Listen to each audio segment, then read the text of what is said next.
God at purihin ang Panginoon sa gabing ito. Welcome po sa mga kapatid natin na nasa Facebook Live. Yan, si Ate Tere, si Ate Kimberly, yung anak po ni Ate Tere, Kuya Alan, Kuya Ate Isa, Kuya JP, Ate Mads, at sa kasama po natin sa Zoom at ito po sa Panambahan. Isa pong mapagpalang gabi sa inyo lahat. Again, welcome po sa ating pong every Thursday o Thursday night na intercede o panalanginan po sa bawat isa. Maganda po yung ating topic at kung mapapansin niyo po, simula nung January hanggang April, ay unti-unti po natin binabalangkas yung pong usapin tungkol sa practice, spiritual discipline. Kasama po rito yung panalangin, fasting, Bible reading, at ngayon ay pag-uusapan naman natin yung kahalagahan po ng fellowship o yung samahan o pakikisama sa bawat isa. Isa pong napakagandang halimbawa, yung daw pong uling, okay, hindi po yung kulay ko, kundi yung uling. Yung daw pong uling, kapag ito po ay gusto mong gamitin, okay, at ikaw ay mag-iihaw, dapat yung uling ay sama-sama. Tama? Tsaka natin sisindihan. Dahil kapag isang pirasong uling ay inihiwalay mo doon sa lipunan, kalipunan, o samahan ng maraming uling, hindi ito nakakaluto. Tama po. Ganun po yung fellowship. Sabi nga, no man in an island. Halimbawa po, yung walis tingting.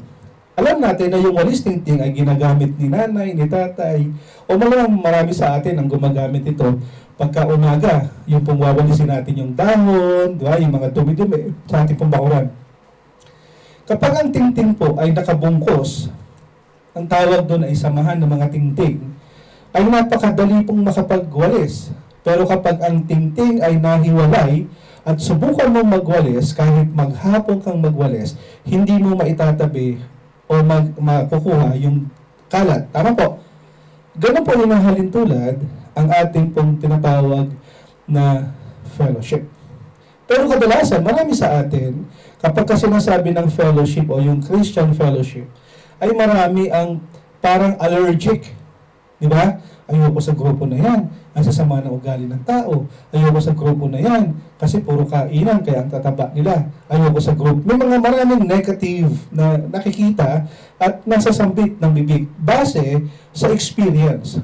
Ang nakakatuwa po kapag ka-fellowship o yung samahan ng mga mananampalataya sa loob ng isang iglesia, dito papasok yung tinatawag nating pakikipag-isa ng mga mananampalataya na nagpapakita sa kanilang panlabas na pakikibahagi sa bawat isa, yung mga kapatid na ito na nasa loob ng fellowship, ang tanging hangad lamang ay maisakatuparan ang kalooban ng Diyos. Tama? Pero karamihan ay hindi ganito ang nangyayari dahil mas madali po kasi nating mapansin yung negativity kaysa doon sa adhikain ng grupo. Halimbawa, papasok ang bunga ng banal na espiritu kapag tayong lahat ay sama-sama sa loob ng isang iglesia, sa loob ng trabaho, sa organization, sa pag-member ka ng isang choir, pag-member ka ng isang fellowship. Papasok dito yung tinatawag nating bunga ng banal na espiritu. Paano ibig sabihin ito? Halimbawa, sa loob ng isang fellowship, may nakita kang medyo magaspang ang ugali. Paano papasok yung bunga ng banal na espiritu? Dito mo ngayon, maipapakita o magmamanifest ang love sa loob ng fellowship. Pag may mga hindi kayang mahalin, hingi ka sa Panginoon sa banal na espiritu ng love. And it will, kailangan mag-manifest ito. Dahil kung ang lumalabas ay hatred, baka hindi mo hinahangad na yung bunga ng banal na espiritu ay mag-manifest o lumabas sa iyong buhay. Kapag may mga bastos, kapag may mga masamang magaspang ugali, kapag may mga ayaw mapagsabihan, may mataas ang pride, maraming negativity. Papasukin natin, mag-manifest sa buhay natin ang bunga ng banal na espiritu dahil yung love, joy, peace, kindness, goodness, gentleness, meekness, o yung self-control, dito ngayon lalabas ang lahat ng ito. Therefore, sa loob ng isang fellowship, kung gusto nating maisakapatuparan yung pong tinatawag na ma-accomplish yung God's will, then ask the Holy Spirit to manifest yung tinatawag na fruit of the Holy Spirit. Nakukuha po.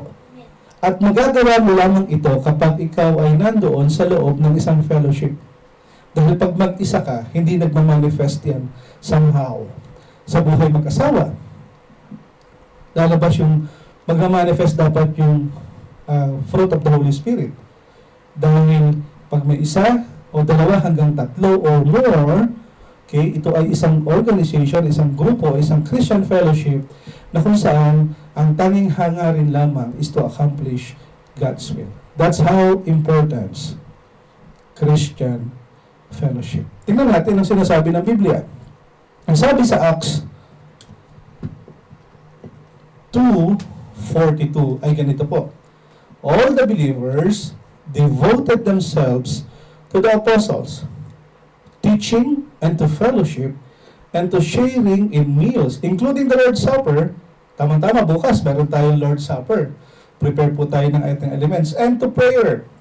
Sabi doon, wala, kaya sa panahon ng unang pananampalataya, sa panahon ng unang church, o yung day of Pentecost, doon sa Acts, okay? Walang nagsabi sa kanila, you need to practice fellowship. Wala. Pero, when the Holy Spirit come upon to these people, nagkaroon sila ng tinatawag na nabuo sila, nagkaroon sila ng inner unity, at ang kanilang natural inclination was to exercise yung bunga ng Banal na Espiritu outwardly. It happened, itong Acts 42, almost 3,000 people were converted. Believers, new believers, nung nag-preach si Peter ng mabuting balita. Itong mga bagong mananampalataya na ito, they were united, nagkakaisa sila, kasama ang ibang mananampalataya. Tinuruan sila ng apostol, mga apostol, including yung prayer meeting katulad ng ganito, at fellowship. Sa mga bagong mananampalataya, you and I need to join in groups, life group, fellowship, churches who can teach yung Bible sound doctrine, and church will teach you how to pray, read the Word of God, and encourage everyone to mature in faith. Nangyayari lamang ang lahat ng ito kapag nagsimula nating magsama-sama, magkaisang hanapin si Kristo through fellowship, through prayer, through teaching, and then the community that we belong to, ito yung magsasabi natin tutulong sa atin para tayo ay lumago at umunlad at mag-mature sa ating faith. Kaya naman mga kapatid, I would like to encourage everyone. Yung key word is devote. Devoted, let's devote ourselves sa lahat ng katuruan, sa fellowship, sa ganitong pagtitipon, dahil isa ito sa makakatulong sa ating lahat. So ano ba yung kahalagahan ng fellowship? Why is Christian fellowship so important? Basahin po natin. Sabi doon, fellowship is an important part of our faith.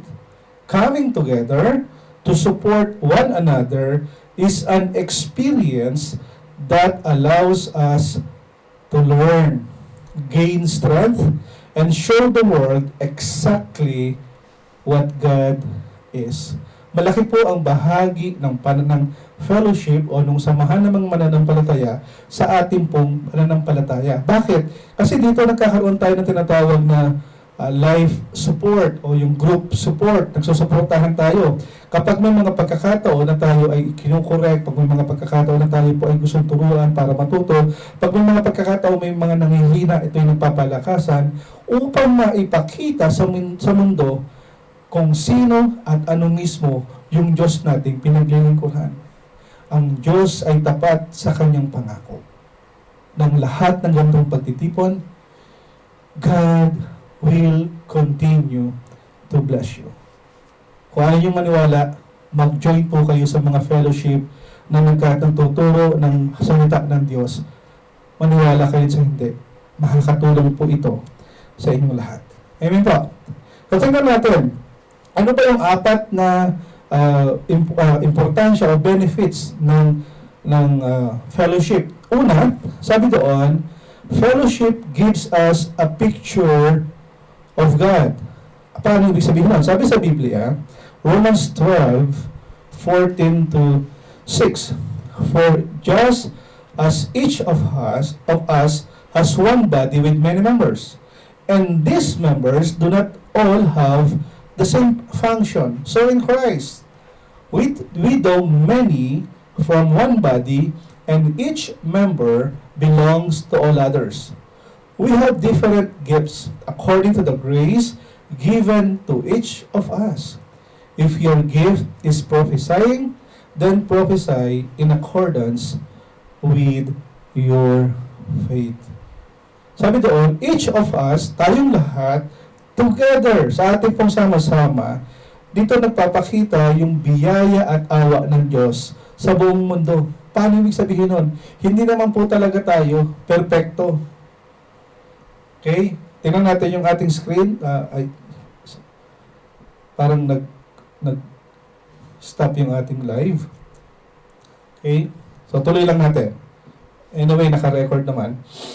Sabi doon, no one is perfect. Lahat naman tayo ay lahat tayo ay may mga pagkakasala.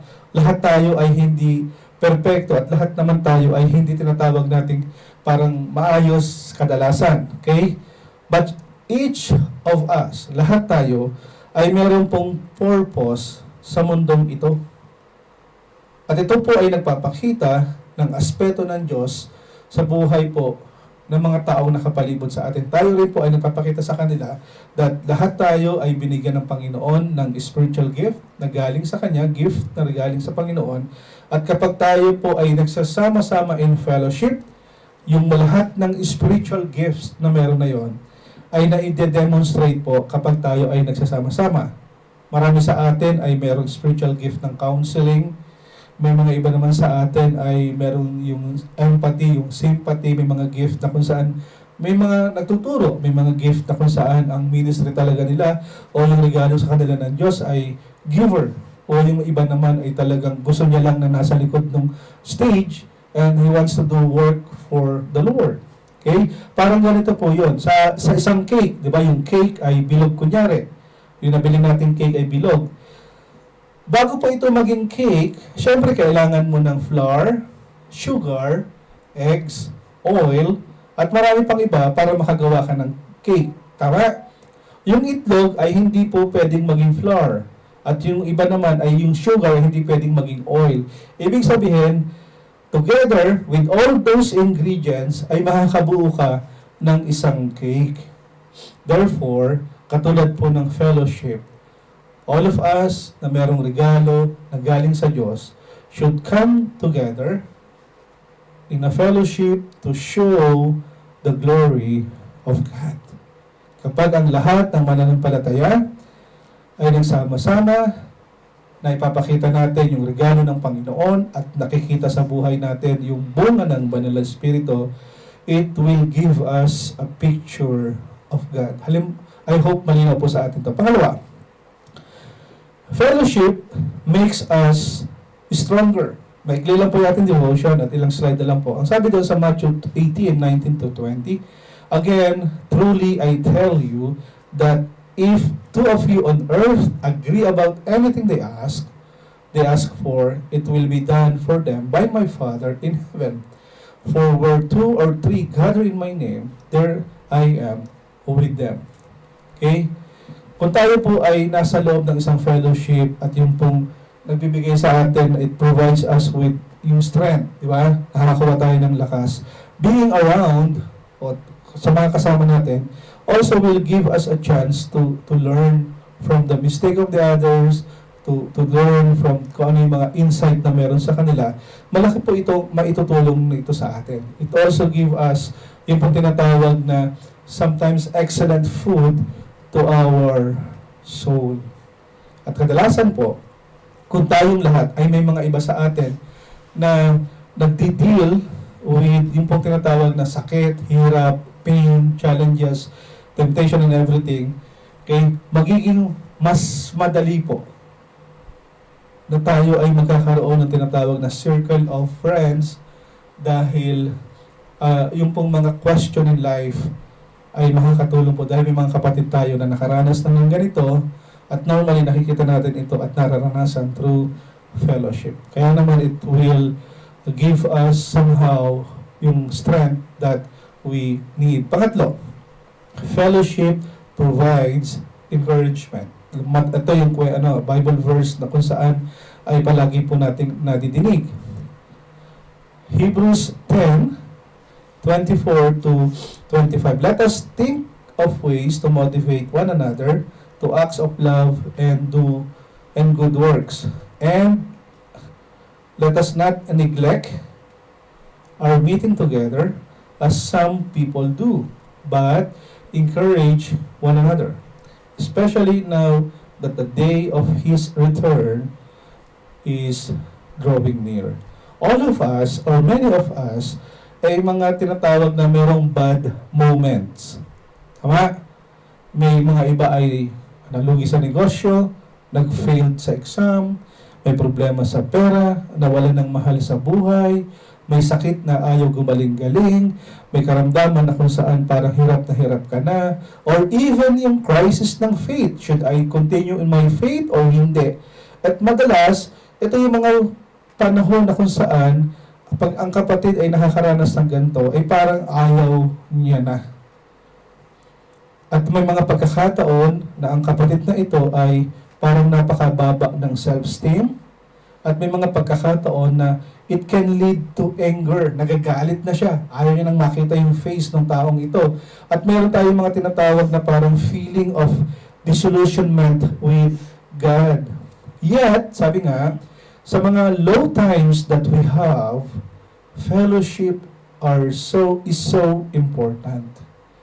Spending time with other believers. Pag tayo po ay naglalagak ng oras sa iba nating kapatid, tayo ay merong life group na tinatawag, tayo ay merong mga kapatid na nalalapitan to pray with you, nahihingan mo ng sama ng loob at panalangin, this time, or that fellowship, that group can lift you up a little bit. Tama? Kasi may nagtuturo sa iyo eh. Ito yung naranasan ko sa Panginoon, napakabuti niya. Tanging ang Diyos lamang ang kailangan natin. Kahit tayo sinasabi yung taong pinakamalakas, kailangan pa rin niya ng Diyos. At normally, sa fellowship, nakikita natin ito. At may mga pagkakataon na kung saan sa mga dark moment in our life, coming together in fellowship, mayroong tinatawag na healing process. And that healing process, ang kailangan mo is somebody who will provide an encouragement to move forward. Type nyo, then go to the fellowship or sumama tayo sa mga kapatid nagsama-samang nananalangin. Sabi pa nga daw sa 1 Corinthians 12:21, the eye can never say to the hand, I don't need you. The head can say to the feet, I don't need you. Meaning to say, sa fellowship, coming together with other believers, sa ating pong pakikipag-usap, sa ating worship, sa pakikinig ng salita ng Diyos, help us to remind that we are not alone in this world. Marami na akong kakilalang kaibigan, kasama sa church, kasamang leader. After na sila ay naging mainit sa Panginoon, dumating sila sa time na kung saan feeling nila parang okay na lahat. And yet they decided to be alone. Ito na yung panahon na kung saan ay nadi-discourage ka na. Mga kapatid, tingnan natin palagi, yung fellowship is just like yung eternal perspective. Dahil pagdating sa langit, fellowship pa rin ang makikita nating gathering na meron doon as stated in the Bible. So dito pa lang ay dapat parang somehow we can practice, we can meet together, let us meet one another, magpalakasan tayo as if yung parang at home ka sa grupo na ito. Okay po. That's why fellowship is so important dahil lahat tayo ay merong longings na marinig ka, longings na parang gusto mo ma-express yung sarili mo. May mga pagkakataon gusto nating makahanap ng kausap. May mga pagkakataon na kung saan gusto lang natin may katabi kahit hindi ka na magsalita, basta nandiyan ka lang. Fellowship is so important. I remember, nung namatay yung tatay ko last year, I really praise God dahil yung fellowship na kung saan walang nagsasalita, may mga kasama sa kwarto na gusto lang na nandun sila. Alam ng mga kapatid na ito na nag-stay sa akin during those time na ako po ay parang down, yung fellowship, yung sama-samang nandiyan ka lang kahit hindi ka magsalita dahil gusto ko lang naramdaman nila lang kailangan ko ng kasama. Even yung matutulog ako, may mga kapatid na check kung okay ba ako, hindi. Siyempre, namatay yung si tatay. So, feeling ko talaga super down. Fellowship helped me a lot to build yung relationship. Yung grupo ng mga mananampalataya ito, na kung saan, instead na ako ay magliwaliw, tumahimik, tumalikod, umayaw, that group na ibinigay ng Panginoon sa akin, help me to move forward. Bakit? Kasi nagbigay sila sa akin ng encouragement. Okay po, last point.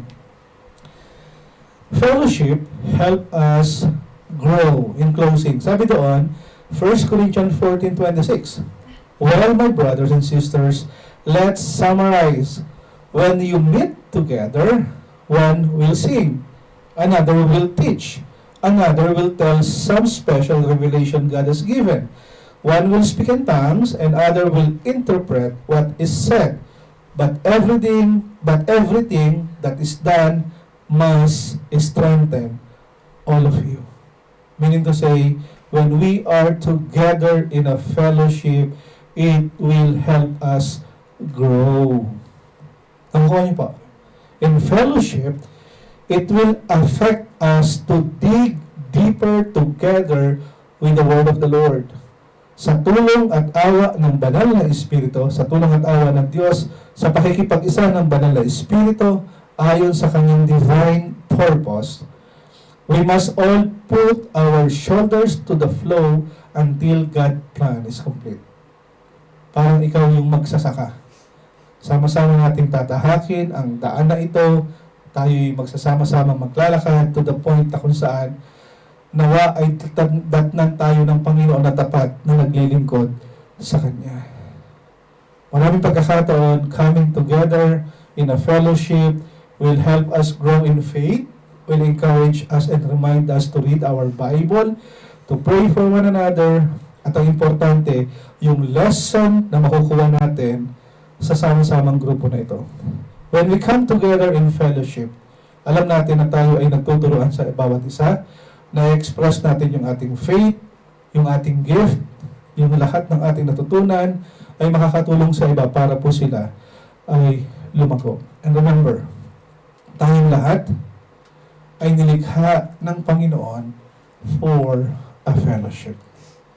Relasyon na kung saan nandoon ng pakikipag-isa ng mga samahan ng mananampalataya to express sa kanilang panlabas na ginagawa, sa kanilang ginagawa, na ang gusto lamang talaga namin gawin is to accomplish God's will.